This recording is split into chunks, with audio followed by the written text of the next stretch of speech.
I'm very, very honored to give the first lecture in your lecture series. And I planned, as Barbara said, to talk about towns and economy in Viking-age Scandinavia. There will be quite some slides, so I really try to make the 1 hour. Maybe I need a couple of minutes more, and I'm looking forward for your questions afterhand. All right, how we do this? As the disposition for this evening's lecture, I plan to talk first as a small introduction about Viking towns, and then to give you a brief and very, very general overview about the Viking world and the Scandinavian North. From there, we'll talk about the topic from landing sites to towns, which I call the stately moment. Of course, there is no state at that period in the early medieval, but still you'll understand what this is focusing at. After that, we'll have a look at Viking towns in no man's land, as I choose to call it, and then if we can get some clues about the administration, jurisdiction, and even taxes based on historical and archaeological sources. From there, we move on to what I've called free trade with tight boundaries between protection and separation. And then, as the last part of my talk, we will ponder the idea about the urban phenomenon, the functions and the raison d'etre. And I personally believe, and I hope you will keep with me at the end there, that these places might be seen as special economic zones of their time. And then we will round off with some conclusions. As for the introduction, you have this map with many, many, many dots around the Baltic and in Scandinavia and the Slavonic southern Baltic coast. You can see easily that these sites go up to 82 in numbers. All of these trading sites from the early medieval / Viking period. And this map is from 1999, so there has been 30 years of research, and you can only imagine how many more dots there should be on that map nowadays. But in the Encyclopedia of the Viking World by Hayward in 2000 published, he says there are many sites, but only few towns, and these are Kaupang in Norway, Ribe in Denmark, Hedeby in northern Germany, present-day northern Germany, and then Birka in Sweden. And I try to, no, my mouse pointer, yes. So you have number 18, that is Hedeby, number 17, that's Ribe. Then you have Kaupang at number 1. And then Birka should be right here in the Lake Mälaren in eastern middle Sweden. So many, many sites connected to trade in one way or another, but only 4 sites, at least for Scandinavia proper, which are addressed as being early towns, Viking towns. You might have visited one or the other site of these 4 towns.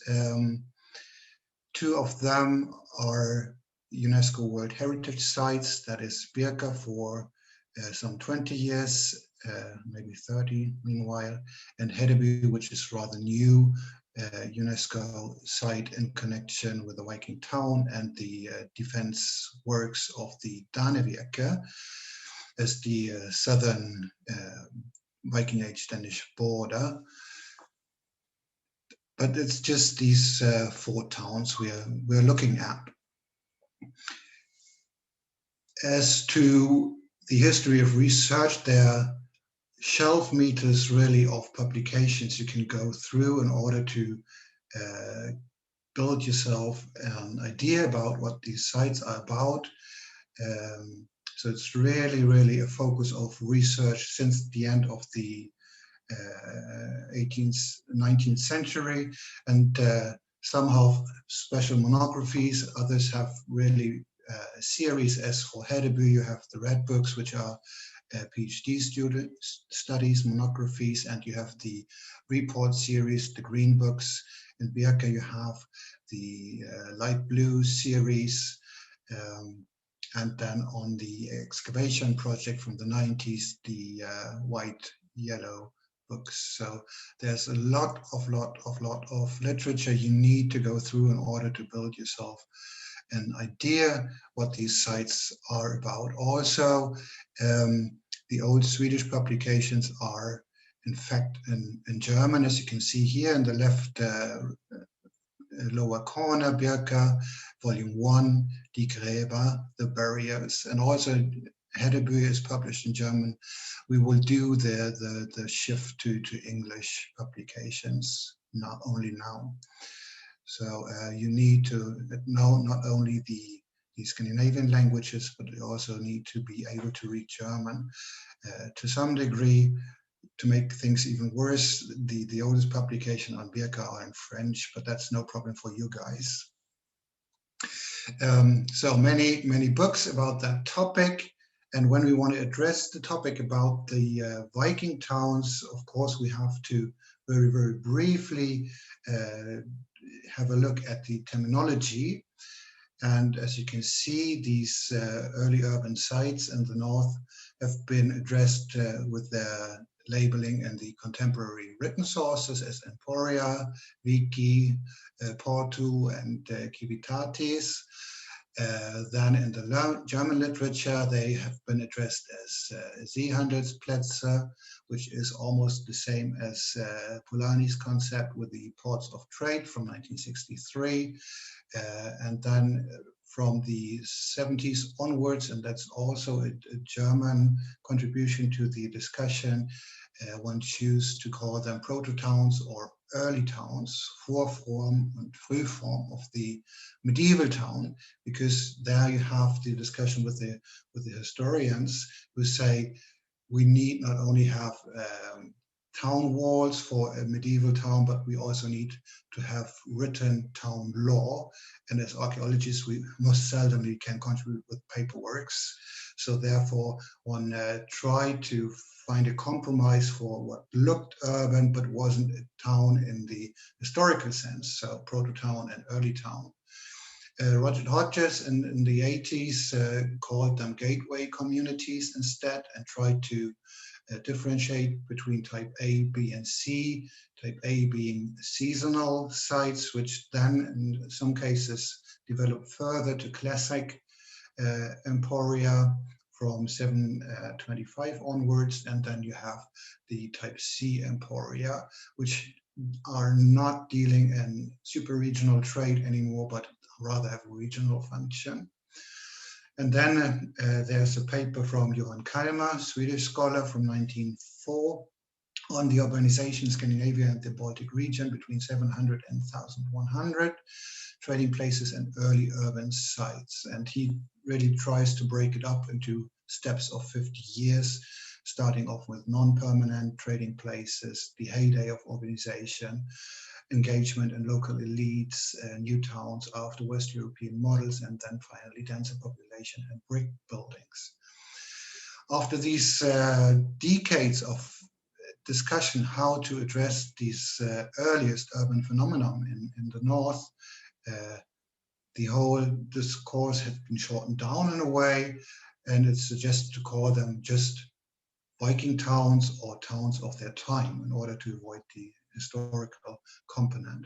And in the picture on the right-hand side, you can see all the terms which basically try to put a label on these four sites, which I just introduced, Birka, Hedeby, Kaupang, and Ribe. So many terms to choose from with different theoretical concepts in the background. You could also approach the topic from a different angle, from the geographic town concept, if you don't choose to follow the archaeological lead or the historical discussion. And then, of course, you're all acquainted with the central place theory, which was coined by Walter Castella in the 30s. It's a model for human geography, and he it's most known for what you can find in the lower right corner, these Thyssen polygons with the central site in the middle and then dependent other sites in this polygon network. So that might be another approach. And then, of course, and that is something more recent, is the network theory, which was introduced by Hohenberg and Lees in 96 only. And they created a network model of urban relations. And you can see it highlighted here, territorial hierarchy of central places and the relationships and the regional linkage deserves, as they pointed out, as much attention as international ones. And this theoretical concept had been adopted by a colleague of Barbora and mine, Søren Sindbæk from Aarhus, who applied it on Viking towns and published it, amongst others, in a paper which he called the Small World of the Vikings: Networks in Early Medieval Communication and Exchange. And what was one of his main results is that this network is a very, very fragile one, because there are only a few central hubs, and so it's really, really vulnerable against crisis. With one of the super regional hubs would break away, the whole network would collapse. And once more, it's just the 4 Viking towns we have as the hubs within this network. But, and that is the end of my little introduction, occurred to me is, of course, you can discuss what these sites are about and try to find the right label which fits in order to denominate those. And also you can try to figure out how these sites worked, either in central places or as in networks, how the intercommunication was solved. But to my mind, a question which is really little answered up to today is the question, why towns in the first place?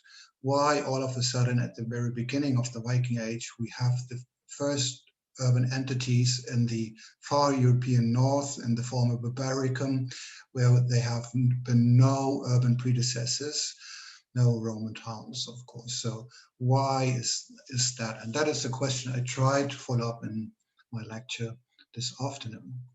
All right. In order to be able to point out the particularities with the Viking towns, I believe we need to build some background and have a brief look at the Viking word in order to be able to tell how they differ from the ordinary society or structure. And when we talk about Scandinavia, of course, it's the Scandinavian peninsula, then you have Denmark in the south. But in fact, the landscape is quite a different one.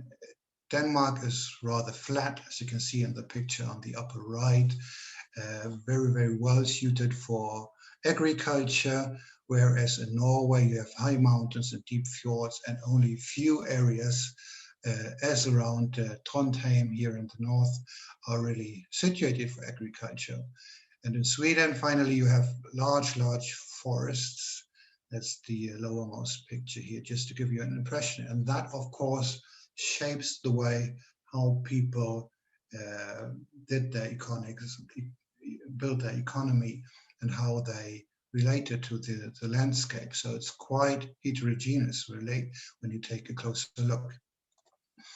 And then there is some kind of source criticism. I don't know how you feel about it, but when I and many of my colleagues think about the Viking Age, think about Viking Age exhibitions even, we think of the great sites like Hedeby, Birka, Kaupang, because there we have great features, there we have hundreds and thousands of artifacts which we can take and try to illustrate the Viking Age. But the point I'm trying to make is that it's not representative at all for the Viking Age, and that it's rather ordinary farmsteads you need to look at in order to understand the background of the rising urbanism. And that's not so much fun to look at. Maybe you might be lucky to find a longhouse, some potsherds, half a comb, and some loom weights and spindle whorls, but that's that. And also the publication of those often really end up in the grey literature and doesn't make it into full publication. So it's even hard to access those ordinary sites sometimes. So this is really a problem and which affects the picture of the Viking Age we built. But of course, the Viking Age society, as these societies in the previous times in the Iron Age, is a very rural and agrarian society. You have the famous longhouses, sometimes with a byre for the cattle in the rear of the house, and it's mostly single farmsteads, which are not that exciting as I've just shown you in the previous picture. But that's the background noise, so to speak. It's a traditional rural agrarian society where the towns rise from. And also you have next to the single farms, these kind of villages, mostly in Denmark, where they're called tofts. And the classic site is really Vorbesse in the mid of Jutland, excavated in the 70s. And yeah, there you have fenced in farmsteads with one big main building and auxiliary buildings around, which form these kind of villages. So either single farmsteads or else small rural settlements. But when you take a closer look, and we stay a little longer at Vorbesse, you can see that the settlement was moving. In the left-hand side picture, you can see it starts off in the pre-Roman Iron Age, and then you go all the way through the Roman Iron Age and migration and Merovingian period to the Viking Age and even into the Middle Ages.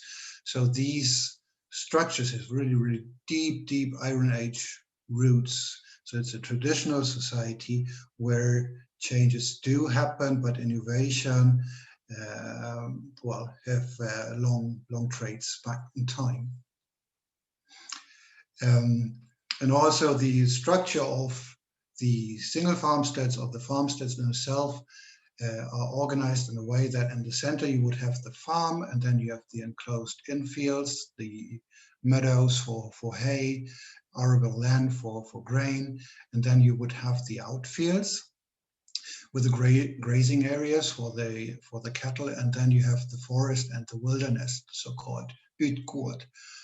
So, and it's really, really odd that this layout also finds its counterpart in the religious world and the religious nations, where you have in the center of the human world Midgard, which would be the farm with the enclosed fields, maybe even the outfield. But then you have kind of scary areas here, also the land of the giants, Jotunheim, and the land of the dark elves, the dwarves, and so on. So that is also what you have around the farm, the forest and the wilderness. So it's really entangled, the everyday life and also the belief back in that time. And then talking about the deep Iron Age roots, it's also true for something which is in Scandinavian called odal right. And the odal is the claim to land. And this claim to land needs 6 generations of ownership.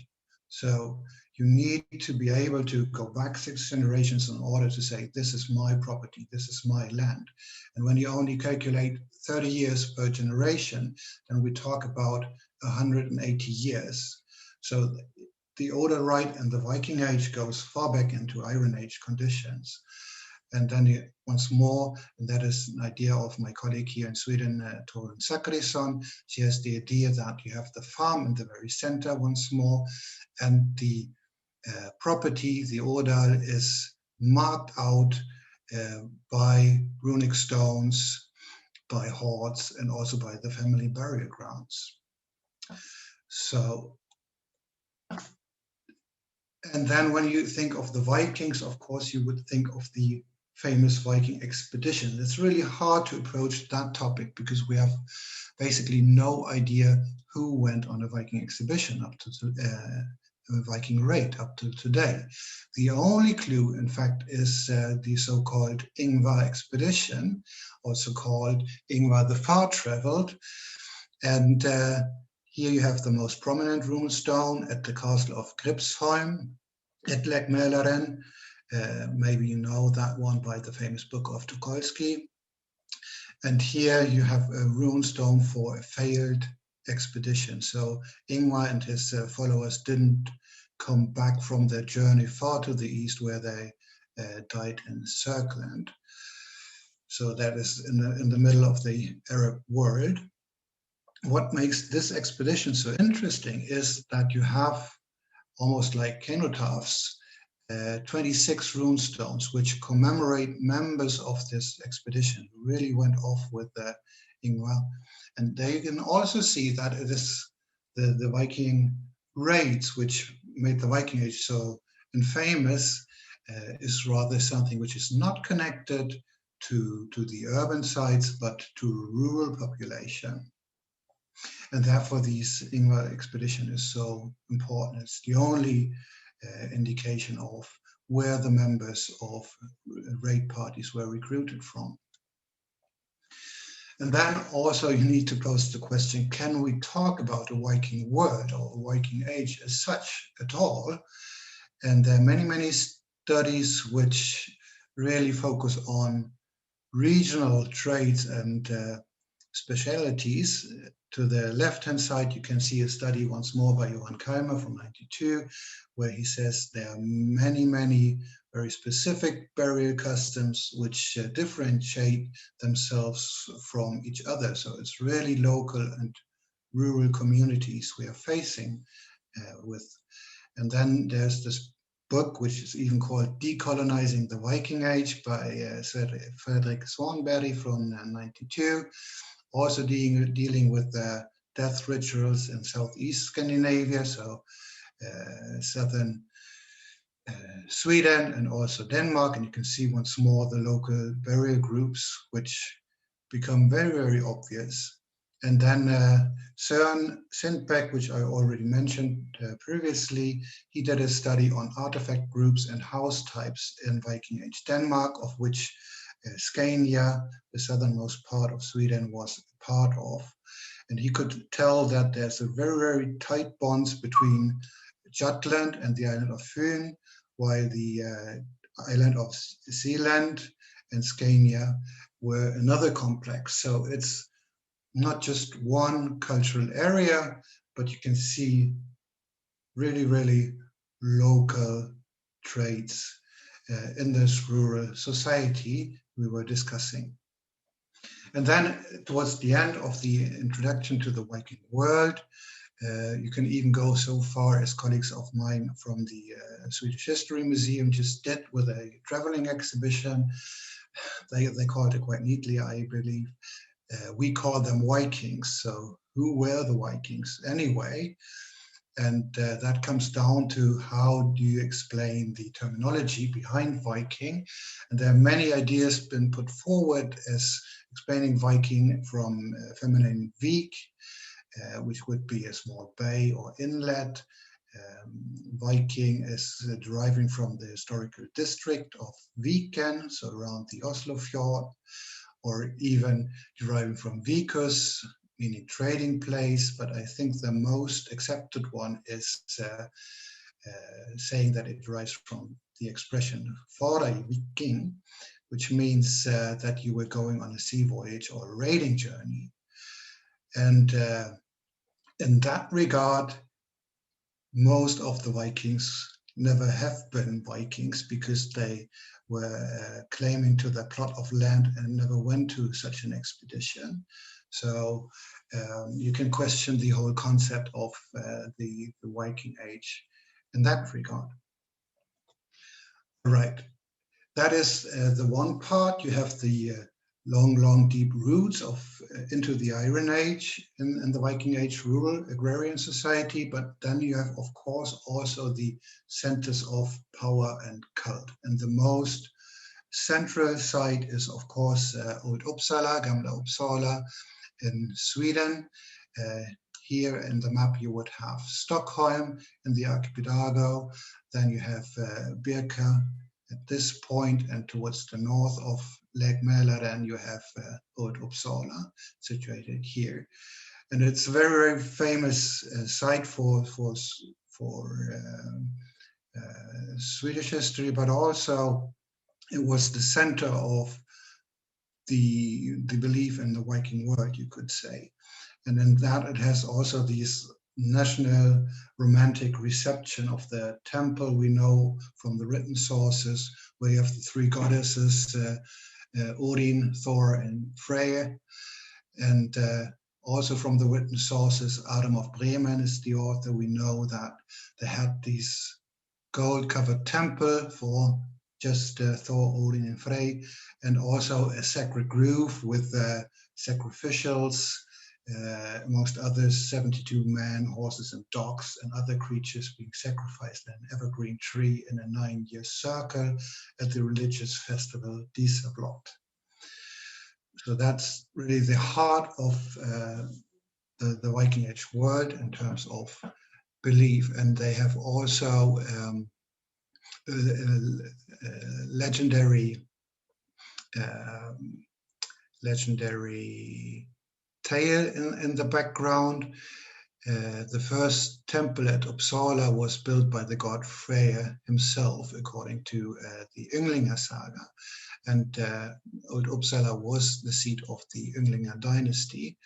So Freyr founded the house of Uppsala. The Ynglinga are named after god Freyr, and this dynasty is already established in the late 5th century. So once more, roots long back in time. Nothing really originally new in the Viking Age itself. Uppsala is mostly characterized by the three big mounds. They have the so-called Eastern, Western, and Central Mound, excavated far too early in a modern perspective by the end of the 19th century, and they point to burials from the end of the 6th and early 7th century. So that's not even the Viking Age, but the Merovingian period, or in Swedish terminology, the Vendel period. And these three mounds are legendarily allotted to the first Ynglinga kings, Aun, Egil, and Adils. So that's the most prominent feature of the sanctuary and this traditional center of power and cult. Then only in the last years there were massive stone and wooden poles discovered, which enframed in a way the sanctuary of Old Uppsala. In this position you would see the three mounds, and they follow old traffic connections and across the ford here in the north, and it's believed that these row of posts might form a so-called axis mundi, so everything comes down to the side of Old Uppsala. And then you have the big halls, which are in the rear of the royal mounds. Here you would have the royal mounds, and in the rear, behind the present-day church, you have the terraces with the monumental halls on top of them. And they've already been erected in the 6th century, in around 600, and were burned out in the early 9th century. So it's a really complex feature of Uppsala. Of course, from the very early times, everybody was looking for the temple, which Adam of Bremen described with the wooden chains, the golden chains around it. And it looks like that underneath the present church, which went down, and thus you have only this part still standing. You might have a predecessor of another wooden church, but not a wooden temple as suggested by the written sources. But it's no coincidence that this site, Old Uppsala, became the first bishopric in the 1130s, replacing Sigtuna. It became an archbishopric in 1164, and only then it was transferred to present-day Uppsala as a successor of Old Uppsala. So it's a really complex site, which makes it interesting in context of our towns. And the topic of economy and trade is that when they had the religious festivities there, and the chief sacrifice, which I already addressed. They also had a thing meeting, so that is an assembly meeting for all the Swedes which gathered at that site. And since there were so many people on site and maybe only scattered occupied landscape, these events were used for markets. So things and fairs about the other coin of the religious festivities. And the market connected to Old Uppsala was called Disablot, and we know it was held in February. So there you have this connection between traditional centers of power and cult, and also thing assemblies and trading activities in terms of fairs. So single events in the course of the year. And that market was so famous and important that it was even transferred to Old Uppsala's successor, present-day Uppsala. And even today you have a small market which is called Disting there in Uppsala. There are other sites we might have a look at, but I believe we otherwise will soon run out of time. But just to mention these, that would be Old Leire. Old Leire to the left-hand side is situated on Zealand, and it's connected to the royal Danish dynasty of the Holdunga. And there you have the big Viking hall from the 8th to the 10th century AD, so the Viking Age. But you have also a related site which goes back to the 6th century, Fröshöj it's called. And there's another famous site in Scania in southern Sweden, and that's Opoka, where you have this famous cult house, and it's rebuilt several times, and was standing there some 100 years prior to the Viking Age. So even here you have these long roots back in time in the Viking Age. Another site which is really giving for our discussion is the site of Tissø. Tissø is also situated on Zealand, as you can see in the little map down here in the left lower corner. There's Tissø, situated at the lake, the name-giving lake Tissø, and it seems to go back to the god Thor as a Tyr. So that's the lake of Thor this manor was situated at. And it's a huge area, more than 500,000 square meters, which also featured weapon sacrifices in the lake. And the most prominent find surely is this massive golden knack ring found at Tissø. This site, what's more, has a predecessor, Brugvogård, going back to the 6th and 7th century AD, and then only at Fuglagård you have the Viking Age manor to the right-hand side with a big hall as the center to this manorial aristocratic complex. This hall is quite interesting because it connects with the so-called fence special area in a right angle.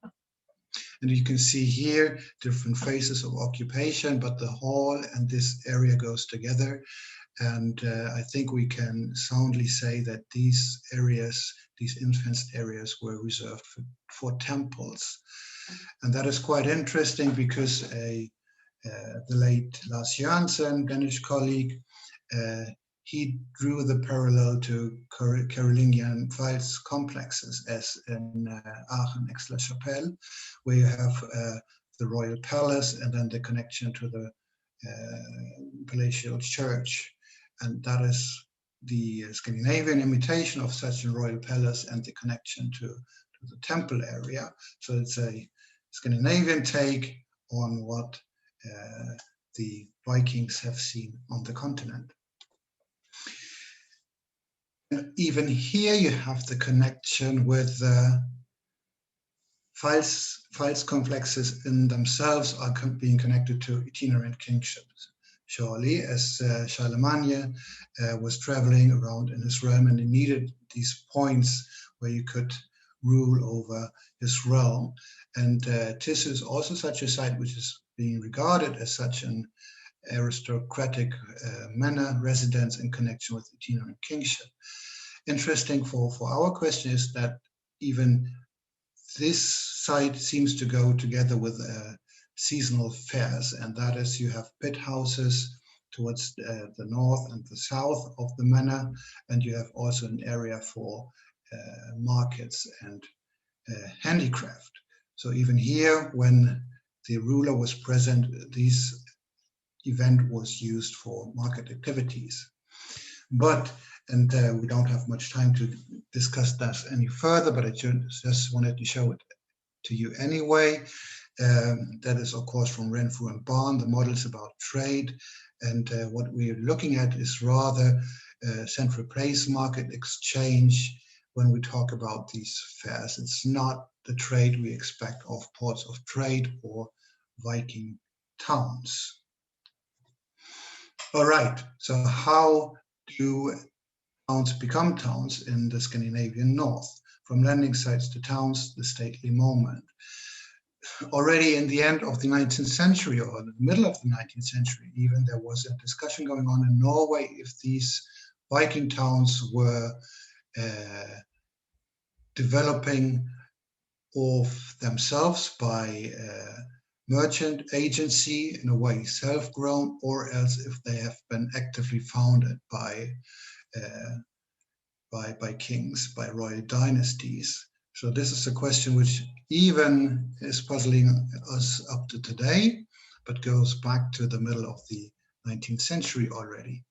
And once more, equally as if we have to keep in mind the different natural topographic prerequisites in Scandinavia, we also need to remember that the Scandinavian landscape rather is a Scandinavian seascape, and that's a map of northernmost Germany and the southern Danish Sea with many, many small islands. So you really needed ships as a means of communications rather than land-based traffic. And these many, many points we were looking at the introduction are mostly connected to landing sites within this network of maritime communication. And where you have a landing site, this also often goes together with seasonal beach markets. When the ships were landing there, some tells might have been put up, and then you have had the opportunity for trade. These sites, and here we look at the southern southwestern Slavonic Baltic coasts. Here you have the German town of Lübeck, and here you have Wolin in Poland. These sites are quite even distance to each other, and I believe it's just 36 nautical miles, which is the distance you could row before the introduction of the sail in one day, and thus these sites also seem to go back further in time than just the Viking Age, which starts with a raid on the monastery of Lindisfarne of a sailing ship. And there are many studies on these landing sites. On Fyn was the first study by Ole Krumlund Pedersen, that's this book here. And then you have the landing sites in Danish Anløbspladser, in Roskilde Fjord, and also along the coast of the Swedish island of Jutland. And for the Danish sites, you can clearly see that they come up in the 8th century mainly, but there are also others like Lundeborg, which goes together with the central site of Gulme on the island of Fyn, which goes further back in time. So these structures must have been established prior to the Viking Age and really central. But for the Viking Age itself, you can even find it in the sagas, these seasonal beach markets connected with landing sites. And the Egil saga reports that one summer it happened that there was a ship in White River, Vitaá River in Iceland, and a great fair was held there. Egil, the hero of the story, had there bought much wood, which he was having conveyed home by water. For this, his house carls went, taking with them an 8-oared boat belonging to Egil. So you have here basically the description of a seasonal beach market where Egil was able to buy wood, which was really, really crucial in Iceland. And there seem to have been even regulations which might go back in the Viking Age, even though we only have high medieval sources for that. But in the town law of Visby, the capital town of the island of Gotland, there you can read that an area of 14 meters from the sea on the beach and towards the land is a free area where people are in peace and couldn't become robbed by the locals. So that is a rule which might go back to the system of the beach markets and landing sites. And even the beginning of the Viking Age, you might argue, of course, historically it's the raid on the monastery of Lindisfarne, but some years before, namely in 789, there is an account in the Chronicle Ethelwaldi where you have this reef, Beetlehead, riding down to the beach from Dorchester, because he assumed that the new arrivals were merchants and expected to find a beach market and take taxes for that. But it was a big mistake, of course, and he was slain on the spot. So, but this tragic event at the very beginning of the Viking Age might also reflect the custom of beach markets, even in Great Britain. So how does these beach markets and landing sites develop further in a few cases to towns? When we take Ribe as an example, there was this idea seeing this massive layer of sand below the marketplace of Ribe that was in fact a royal foundation, and one was even able to pinpoint the ruler Ongendus, which is mentioned in the life of Willibrord by Alcuin. And it was said that he might have cleared the area with stereo sand in order to establish this beach market in Ribe itself. Today, one rather refuses this idea, and one acts on the assumption that the activities start around 705 in Ribe, but only as a seasonal site, which would fit very, very well to beach markets. And I know that Barbara has different ideas about that, and I'm looking forward for the discussion there. But at least the state of research in the 90s was that permanent building structures only developed in 780 to 800. Before that, you have a seasonality, which also is really, really neatly depicted in this profile, where you have layer upon layer upon layer of market activities. For Kaupang, it's the same assumption which has been put forward.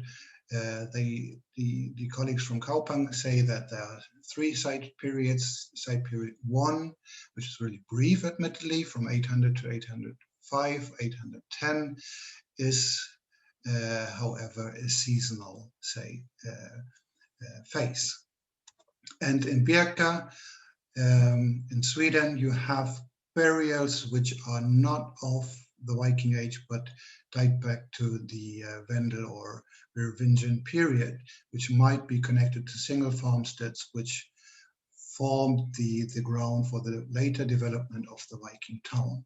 And even for Hedeby, we have new detector finds which illustrate an older layer below the town, which might be connected to the landing site. So the discussion today is rather that, as Robin Fleming to the left-hand side claimed, that you have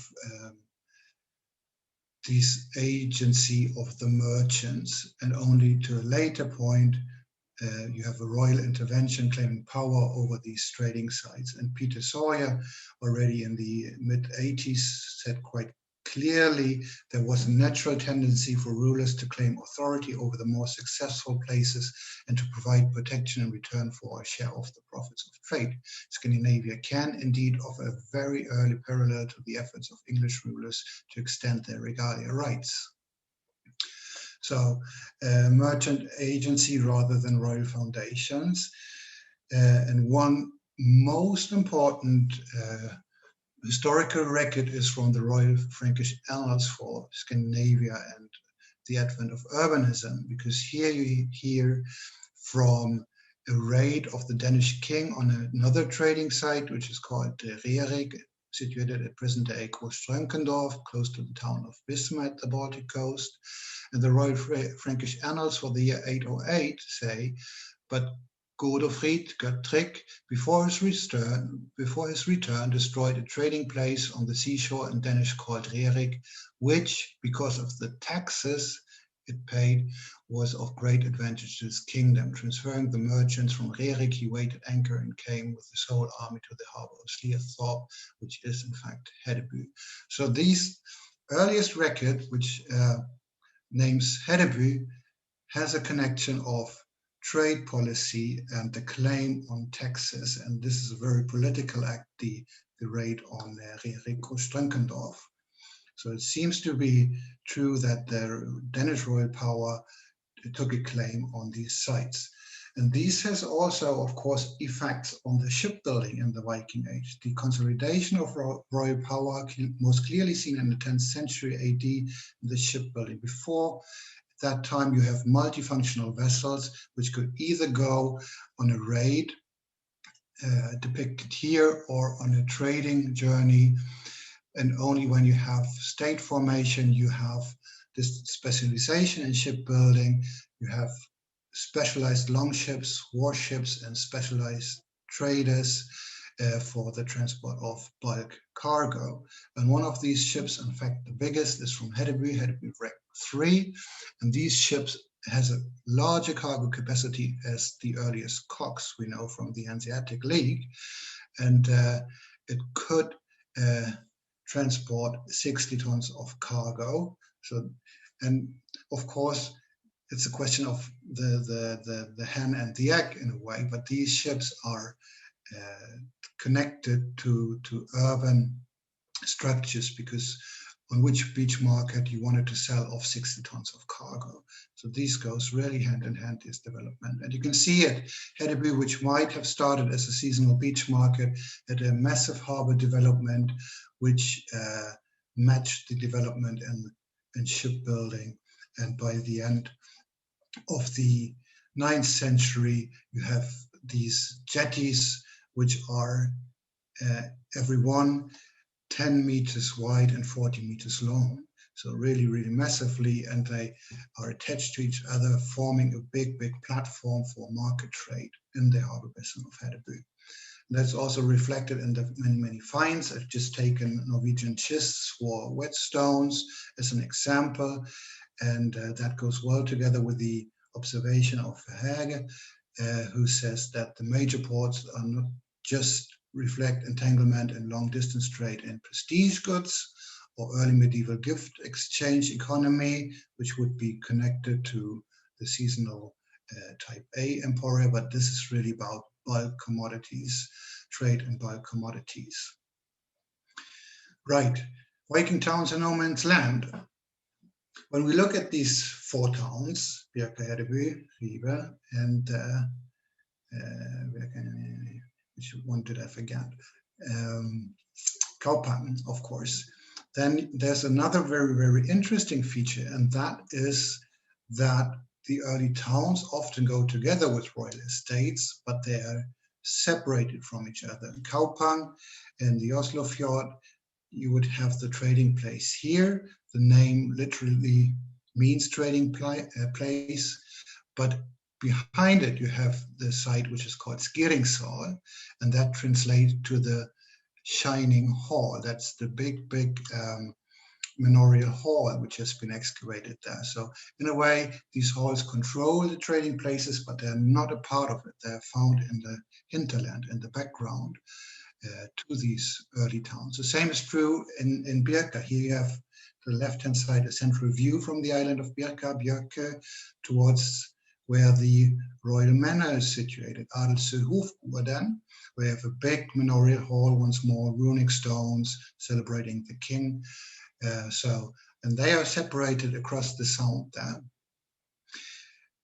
There's another nice discovery on the island of Björkö, on which Björkö is situated itself. So the royal site might be a little closer than the Adelsö site, at least an older predecessor maybe.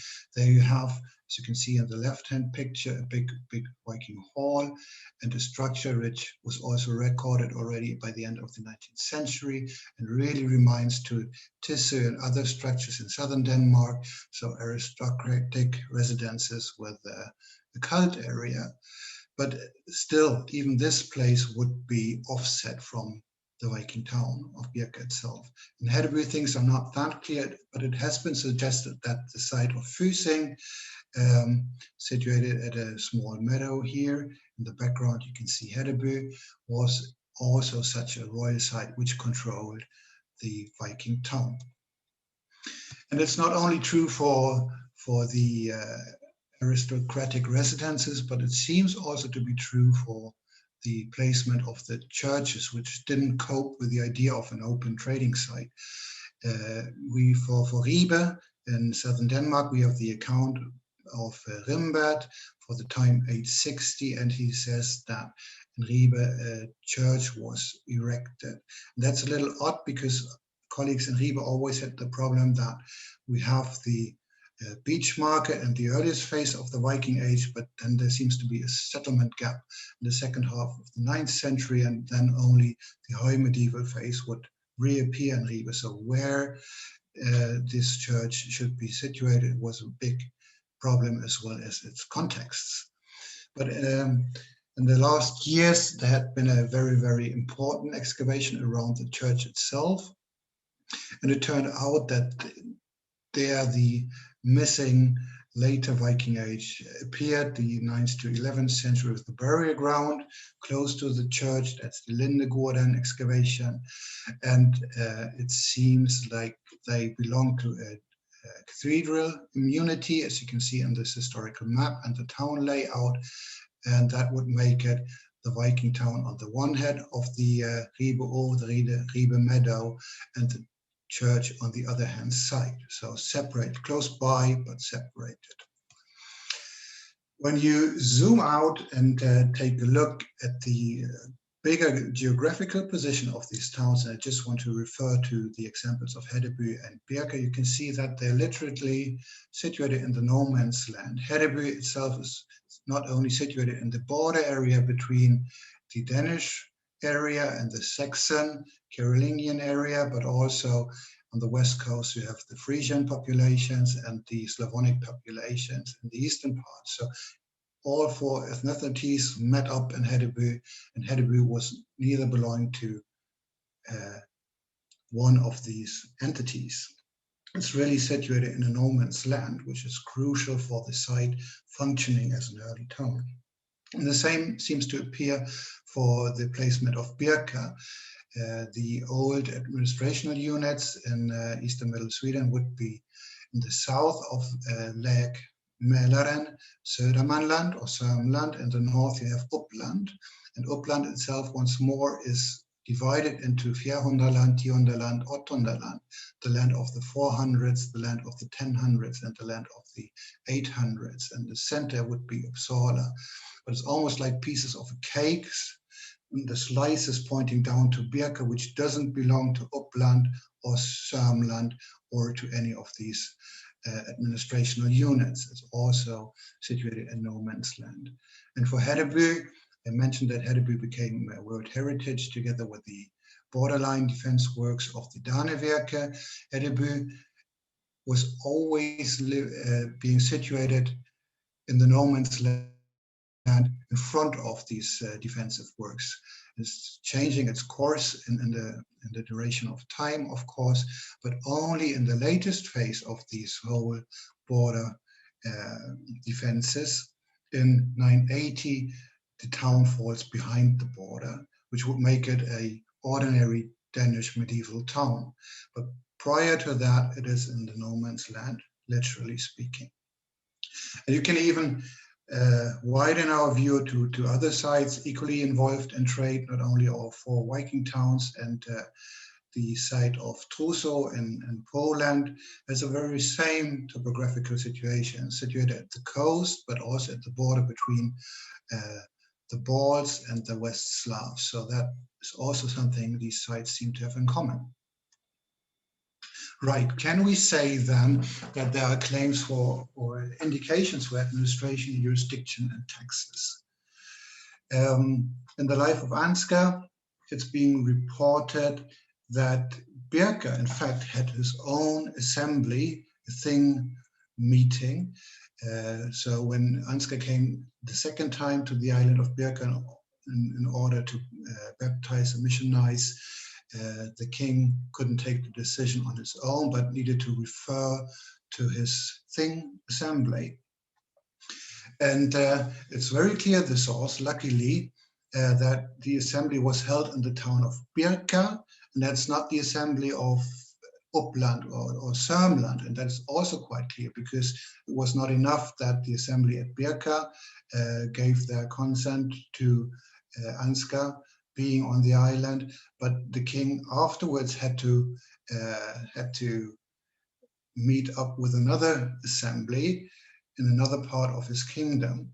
So there seems to be a separation, but Birka obviously had his own administration and its own assembly, and therefore this source is so important for our understanding of the towns. But also archaeologically, we can make the point. In Ribe, it's not only famous for its beach market, but also for a symbolic ditch which had been excavated. It has no defensive functions whatsoever, but is surrounding the whole trading place, which might point to a certain legal area which you would enter when you enter the market site, the beach market. And thus there has to be some power who would grant that protection being offered and indicated by this archaeological feature. And these ditches, which we can find in Ribe, they are not only common for Scandinavia themselves, but also when we widen our view to Anglo-Saxon England, we can find those ditches in York, Eoforwick, and the Fishergate excavation, but also Southampton, another Vik site with the old denotation Hemwick. I believe it's the excavation 6 Dials, which provided evidence of such a symbolic market ditch. These symbolic frameworks for the early towns are not only to be found on landside, but also on the seaside. The most famous example for a harbor chain or chain boom certainly is the example of Constantinople. And there in the picture, you can see the harbor chain which crosses the Golden Horn, and pieces of it can be found in the Archaeological Museum in Istanbul, in present-day Istanbul, and it's also connected to another saga, the saga of Harald Hardrada. And when he makes his famous escape, as illustrated here, he had also to cope with this iron chain running across the Golden Horn. And in Hedeby, when we go back to Scandinavia, you have these harbor defenses. We always believe that these defensive lines are the counterpart to the semicircular ramparts surrounding Hedeby. But, and that's the idea of back at that time, that you have these counterpart in the open water as well. But from the diving surveys, the more recent ones, it rather can be combined or compared with the examples from another Danish site, Huminde, where you have these pileworks underneath the water surface. So not a parapet you could walk, but rather this framework. Then again, the question is, do you really need to defend Hedeby when you come down into the almost sea-like situation in the Hedeby Nord, when you have 40 kilometers of this Slieve Fjord where you can defend enemy fleets? And that's a piece of work of a colleague of mine, Thorsten Lem, who pointed out that there's a really advanced system of signal fires in the background. And also in the fjord itself, you have naval defenses with these red circles and really narrow parts which we can easily control. So the question really is, can we say that it's of defensive nature, or is it rather once more an administrational border? You can see in Hedeby. Here are some logs which were already described in the 50s when people were diving there for the first time, and they really, from the description, should be like the ones in Homende, the example I've just shown before. And there is written evidence for a harbor chain for Hedeby's medieval successor, which is the town of Schleswig. And there you have in the Knytlinger saga an account that there are iron chains and timber structures across the fjord, and the idea behind is to charge toll on every ship that sailed in. So it's not so far-fetched to assume that even for the Viking Age, and when you take a look at Birka, you can also find the idea of a harbor palisade around it, but at the closer side, you have constructional pieces which doesn't really fit into any building structure, but in floating locks, which might, as in Constantinople, have defended the harbor entrance. So is it really a defensive structure, or is it really a custom boundary you would enter? There are in the Franconian world many records for naval duties and port administration. You have the Navigia, the Telonia de Navi, Ripartizi, you have moorage and anchor tolls, you have all kind of tolls which are connected with an administrational control of harbors. So the idea is around, at least on the continent, and there's even harbor administration, which obviously even survived the fall of the Roman Empire. And there's this quote from the Miracula Sancti Benedicti, where a salt ship ended up in Orleans, and there it got in the hands of the administration. They can read of Telonarii, Civitates, an extractor, Procurati, Portos, and it's a tax harbor, a Porto Fiscali. So once more, there is an elaborate structure known on the continent, and there are also the people who are being in charge of these administration known. For Hamburg, you have Comes, Bernhard mentioned in 845. For Dorestad, you have a procurator, and Quentowick, you have a procurator or a prefectus. In London, you have a vicegreve, and Winchester, you have a vicegreve, and that is just the 9th century. And then you can go on a little more up in time, where you have these port gerefas and all the important English harbor towns. Is there any law also which can help us to make the point that it's really about the money in the harbor towns? And of course, we have legal texts in Scandinavia, but they are from the 12th century forward. And the question is how far back in time into the Viking Age they would go. But you have something really important in the oldest Schleswig town law down here, which only survived in a copy from 1200. You have the so-called lag köp, and that's the fee for the legal status of the merchants coming to that town. And you might imagine that such a fee was also due when you entered, for instance, Ribe and crossed the symbolic town ditch there. And there are some odd finds like this miniature lead anchors from Scandinavia, not which side at all, but really the most important centers, and that is Hedeby, where you have the lead anchors, Dublin, York, Schleswig, and Sigtuna. And there might be tokens for harbor fees. That's at least been discussed, as it's true for finds from the continent, Telebourg in France, which might have formed as models once more in order to levy the taxes. And this royal administration is also feasible in the Viking towns. For Birka, you have record about the prefectus Viki Heriger, called the prefectus Loki, and in Hedeby we have the Comes Viki, who's there the royal representative for administration in the Viking town. And the runestone from Adelse, which is the royal site to Birka, mentions a Bryte, which has the very same functions, just in the 11th century. So it's about the money, and of course, in the Carolingian Empire, there you have the Dezima, the market tithe, the 10% of tax. And you have an active trading policy like Charlemagne's trade embargo against Offa of Mercia in 790. You have the capitulary of Dietenhofen, Thionville. From 805, you have the Raffelstätten custom regulations from Louis the Child. So it's all there. And I believe it's the very same thing we're looking at, just we're missing out these detailed sources when we jump back to the event of the raid on Erik Strönkendorf because of the taxes. And the Scandinavians didn't only react passively to these trade policies, but they also were very actively trying to develop their own trade policies. There's another sources in the Annals of Fulda, where you have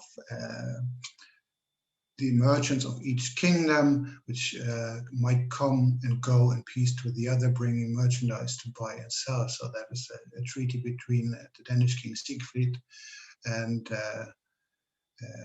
at Worms, and the same is true for a Swedish delegation, which, amongst other matters, which they had ordered to bring attention to the emperor and so on and so forth. So they come to there, says the written source, in order to seek permission for mission, to get a missionary in Sweden, amongst other matters, and you might wonder which these other matters have been. Free trade with tight boundaries. I really try to hurry up. I see that it's 5:15 already. Between protection and separation. All right. So these sites are really characterized, the Viking towns, by multi-ethnic town dwellers, and the Vita and Skari talks about that. In Hedeby there were people from Dorestad in present-day Netherlands and Hamburg, and it's the principal people, not anybody, and then as a result you had an abundance of goods there. And the same is true for Birka, where Adam of Bremen tells us that there were Danes, Norwegians, Frisians, slaves, Zambians, and also Scythians from probably present-day Russia.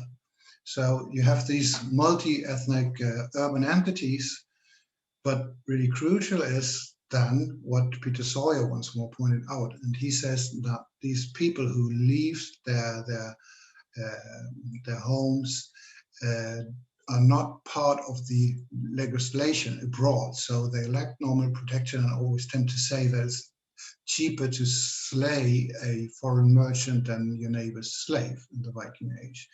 And thus, in order to be able to lure merchants in your towns, you need to make sure that they are protected against fees. And you have that in the Annals of St. Burton. It's a contract between the Carolingian and the Byzantine Empire. I just rush through here, but you have that also once more in the Scandinavian north. When Ansgar first made his journey to Birka, he was a victim of a pirate attack and had to walk the rest of his way up to Birka.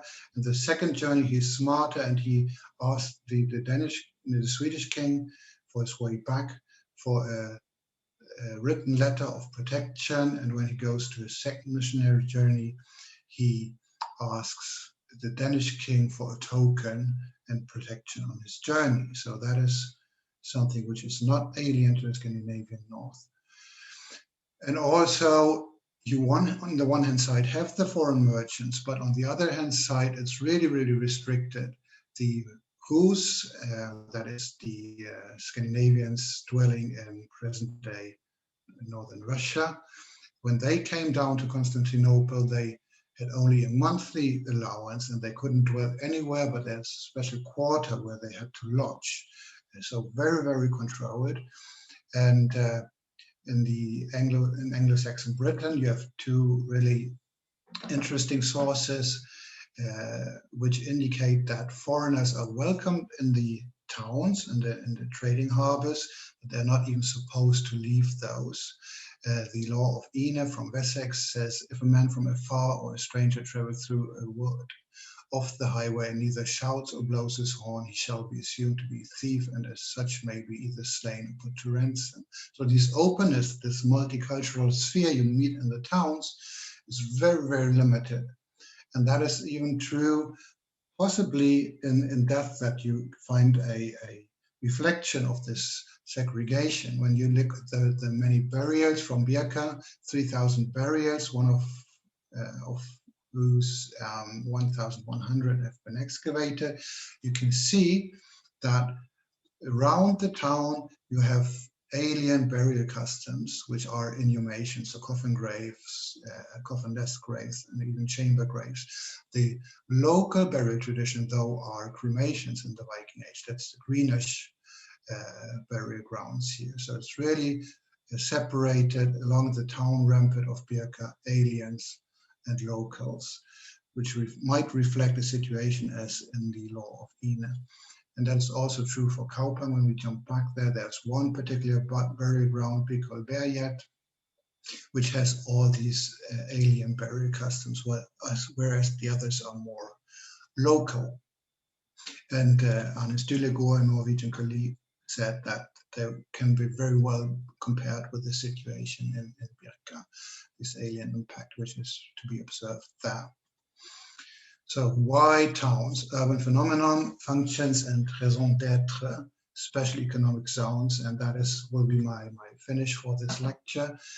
Just want to recall, as an intermediate result, we have very different settings. We have on the one hand side the Viking world, which is a rural society with hamlets and single farms.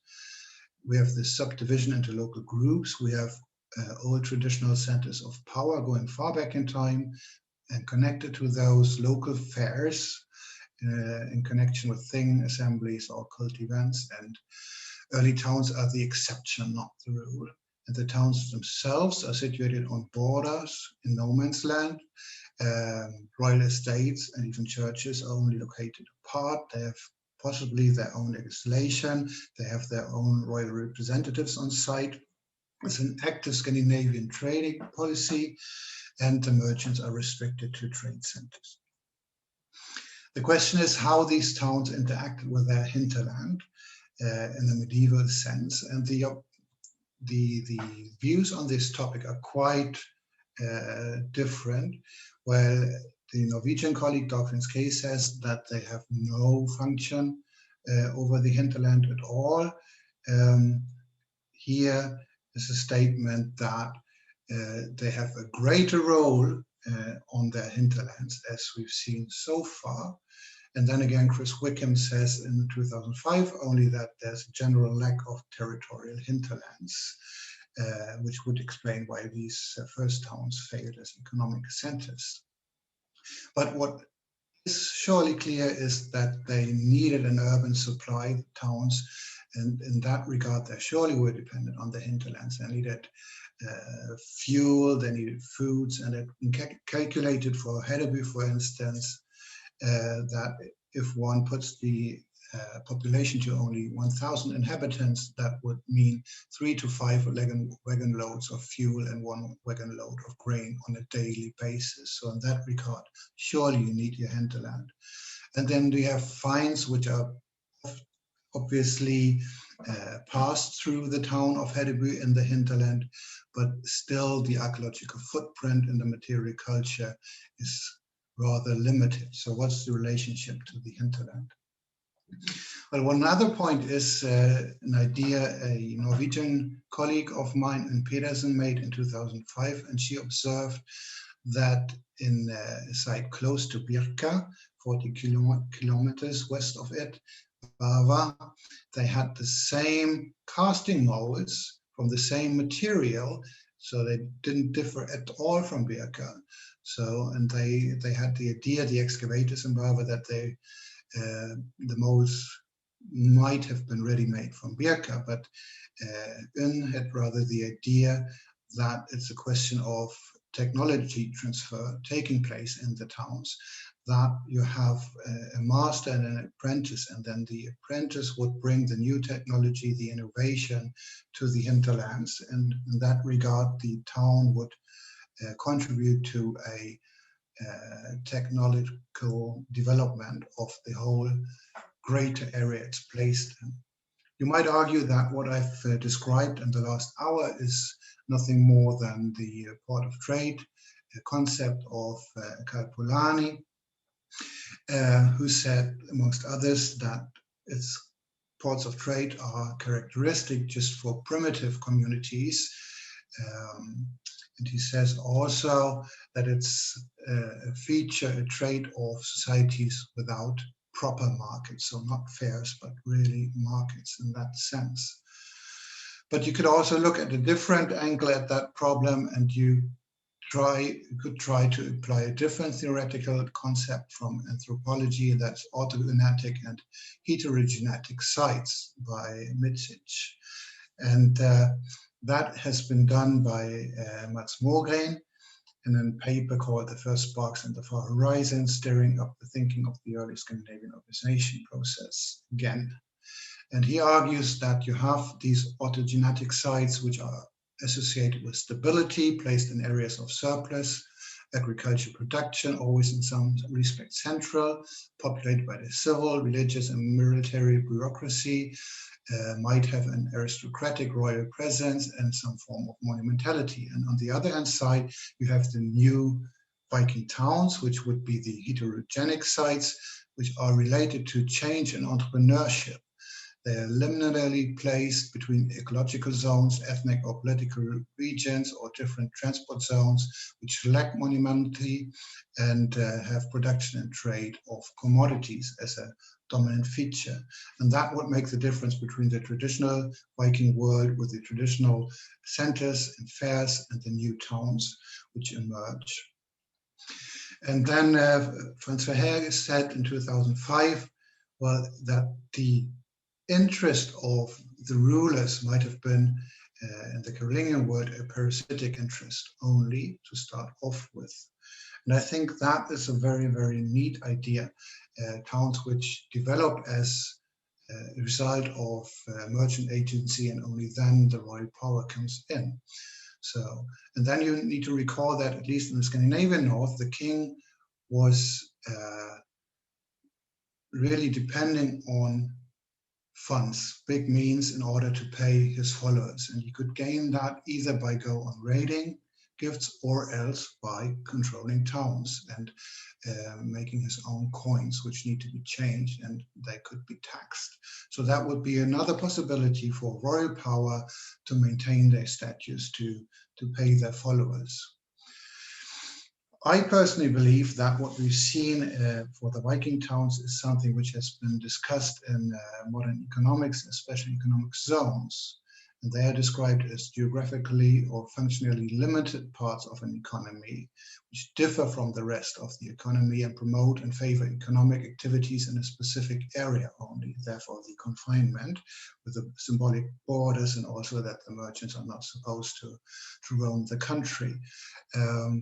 And they need this framework, the provision of legal privileges. And another author, Farol, said that they are characterized, especially economic zones, by demarcated geographic areas. The rules of business are different, so own legislation. They connect to trade and customs, taxation, and they are more liberal from policy perspective. You could go on with another quote on special economic zones, which state that special economic zones are particularly giving in economically underdeveloped regions. And that is really a hard thing to discuss with the Scandinavian colleagues, of course, to say that their Viking world was possibly economically underdeveloped in comparison to the Carolingian world. These special economic zones are about an instrument for innovation as well. And that is what we've seen with the casting molds, which ended up outside the town of Birka. So they are a means to get not only in the financial means, but also to import innovation to your places. So it's technological innovation, which is central to economic growth and development in development countries. By the special economic zones, they favor an acquisition of international knowledge and know-how. And that might be the very reason for the first towns in the north. In order to make my point, and that's the last point I want to make, of course, I need to prove the innovations which were, if it's true, so desirable for the north. Of course, you can look at the Ulfberg swords, for instance, a prime product of Carolingian workshops, not only iron, hammered iron, but made of steel, the blades, and they can be found in the north. But then again, you might wonder if it's still part of an advanced gift-giving economy, these blades. Then you have the pre-industrial production and surpluses in the Carolingian Empire: salt, pottery, wine, basalt querns from the area of Mayen, and Frisian cloaks. Maybe that is also something which was desirable in the north. But talk about real innovations, you can clearly see that in the famous Hedeby house, which was preserved to up to 80%, up to the rooftop in the excavation in the 60s. And that is characterized by the outer supporting beams, as you can see here, which comes from the Rhinish Frisian area as a house type. And it appears in Hedeby in 874, and only then made its way into Viking-age Denmark, where it's really a classic house form for the Trelleborg fortresses and the houses therein. So first through the towns, the innovations, and then spread into the realm, the Danish realm. Another piece of technology we had been found at Hedeby was an oak pulley for a treadle loom in Hedeby, which would make it the first find in the very north.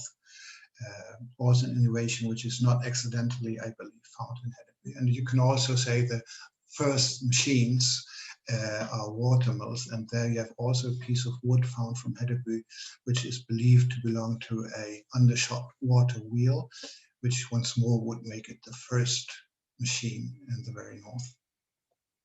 Conclusions, and then I'll be done. So Viking towns are special economic zones.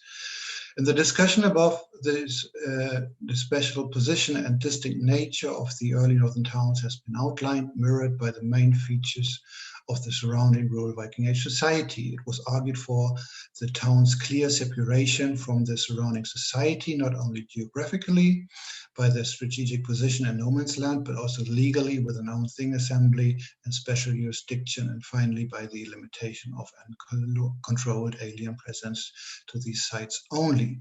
Since there were few early northern towns actively developed and promoted by respective rulers, therewith clearly form the exception to the rule.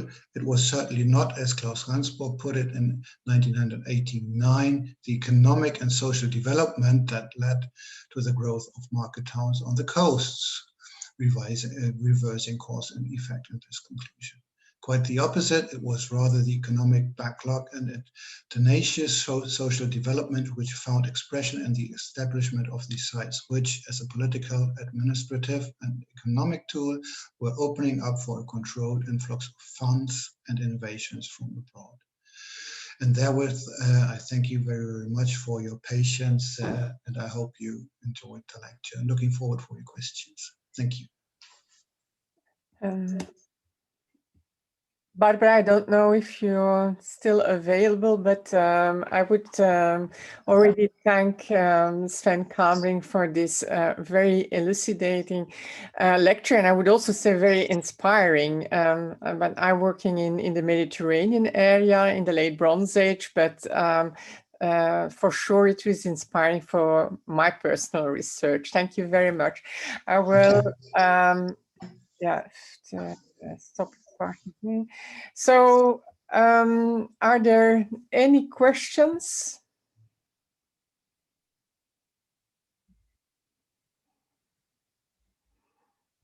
Everybody's tired.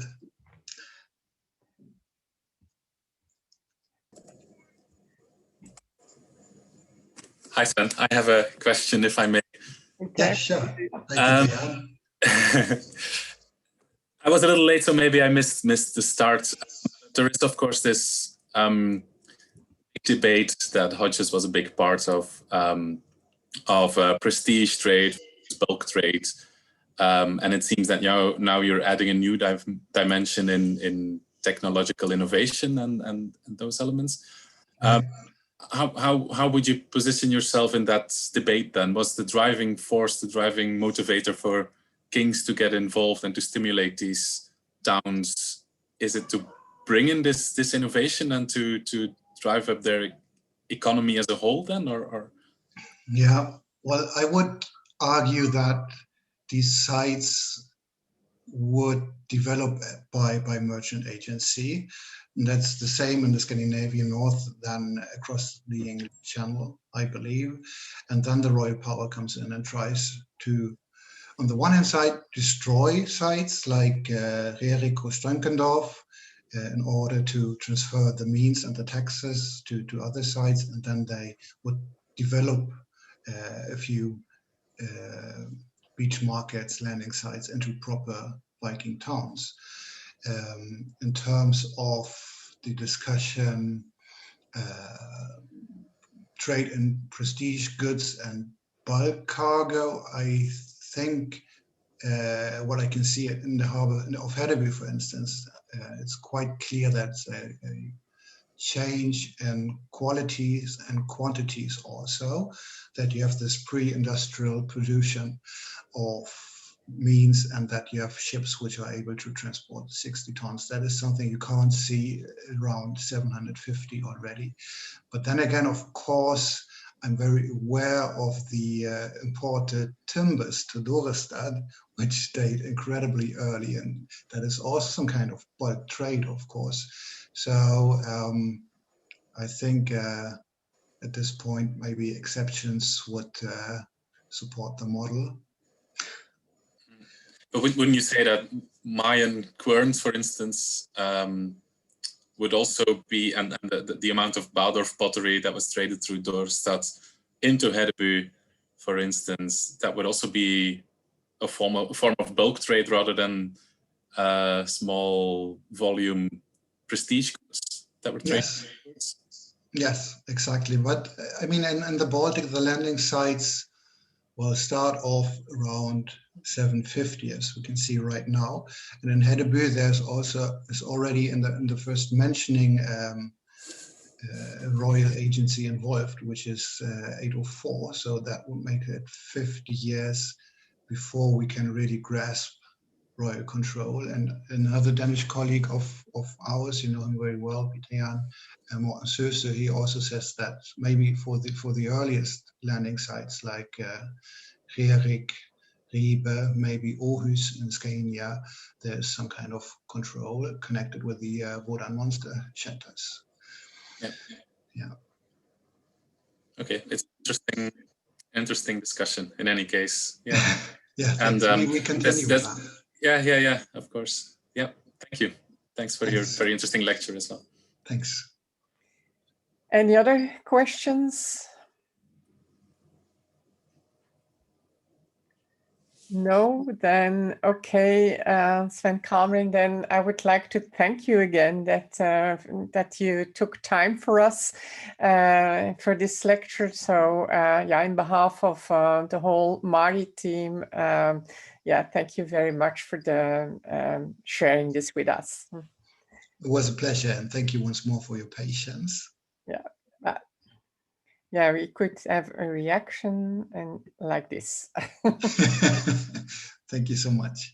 Okay. A Merry Christmas to you all. Thank you for your participation.